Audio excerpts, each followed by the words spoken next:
Avant de commencer, on va allumer le four à 190. Comme ça, je suis sûr de ne pas l'oublier. D'accord, et après je fais mon intro. Je peux le faire ou pas? Allez. Parce qu'à chaque fois, je me mets dedans, j'oublie de dire qu'il faut préchauffer le four. Là, c'est fait. En tout cas, salut à tous. Je suis content de vous retrouver. Aujourd'hui, on va faire un fenouil braisé. Ah ouais, mais pourquoi un fenouil? Parce que j'ai envie. Mais on pourrait le faire avec d'autres légumes. Avec un poireau, avec un navet, avec une carotte, avec le céleri, voilà. Mais c'est le principe de cuisson que je veux vous montrer, ok? C'est une recette qui est facile, qui ne coûte pas cher et qu'on peut faire avec des produits qu'on trouve n'importe où. Et elle fait partie des 100 recettes incontournables que vous pouvez trouver dans mon livre et qu'il faut savoir faire chez soi. Ok? Bon, ben on va pouvoir y aller. Si les couteaux sont affûtés, si l'abonnement est fait, si les mains sont propres, on peut démarrer. C'est parti!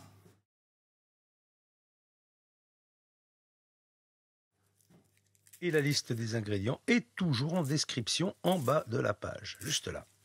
Alors là, j'épluche mon oignon, mon ail,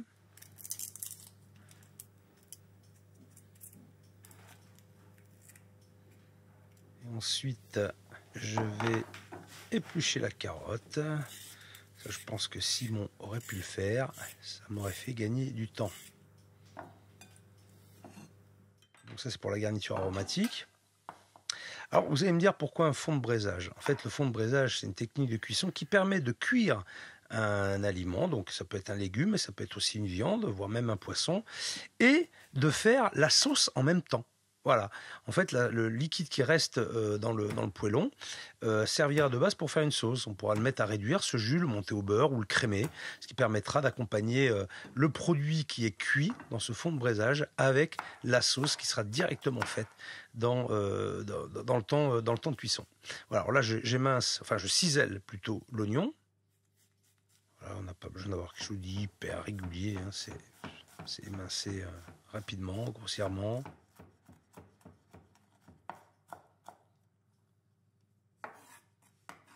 Je débarrasse. Je vais faire une mirepoix avec les carottes.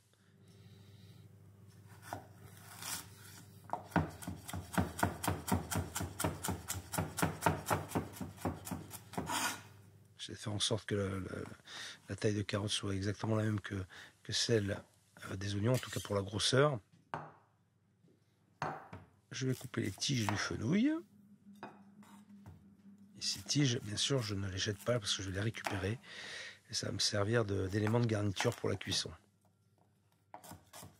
Ça donne du goût. On sera bien dans le goût de fenouil, là. Je débarrasse dans une autre assiette. Je vais couper le fenouil en deux.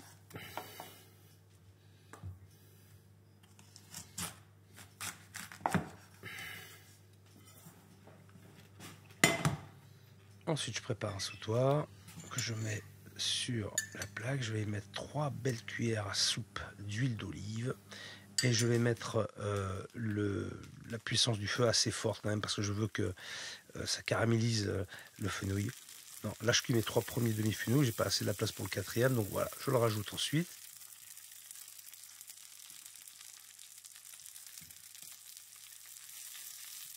Donc je saisis des deux côtés. Donc c'est à feu assez fort hein, pour que ça caramélise bien. Attention de ne pas brûler non plus. Donc à vous de gérer la température hein, si vraiment c'est trop fort. Ou d'augmenter si ce n'est pas assez puissant. Voilà. Et ce qui est important, c'est cette caramélisation parce que ça donne du goût.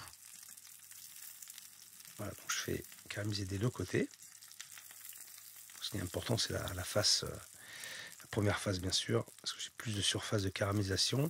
Ensuite, je vais rajouter du beurre. Alors le beurre, il ne faut pas qu'il brûle, hein, bien sûr, donc il faut vite rajouter la garniture aromatique pour la faire revenir.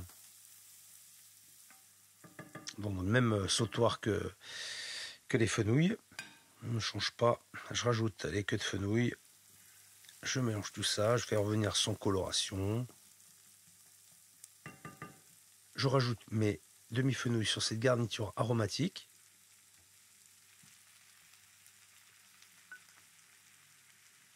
Je vais mouiller avec du vin blanc.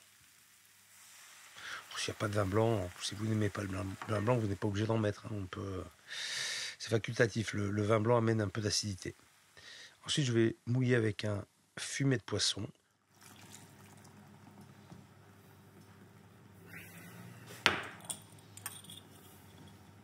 piment d'Espelette.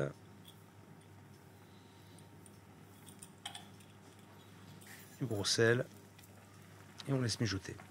J'ai mouillé mon fond de braisage avec du fumet de poisson.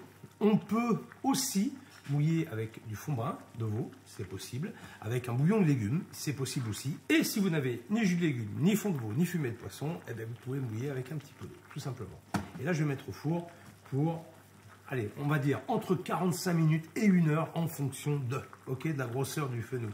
Après, ce sera à vous de tester, de piquer, voir si le fenouil est bien cuit. Donc là, je vais mettre mon sautoir au four, on laisse cuire.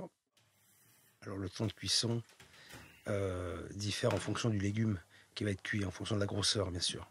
Après il faut juste contrôler la cuisson. Parfait. Parfait, parfait, parfait. Voilà, les fenouils sont cuits, fenouils braisés. C'est une technique de cuisson. Ben maintenant, vous savez faire des fenouils braisés. Mais je vous l'ai dit tout à l'heure, vous pouvez faire ça avec d'autres légumes. Même avec de la viande ou même avec du poisson. Voilà. J'espère que cette recette vous a plu. N'hésitez pas à faire des photos sur Instagram avec le hashtag Programme Mentor. Pour le matériel que j'utilise, c'est sur mon site. Bien sûr, je conseille le bon matériel pour faire les bonnes actions.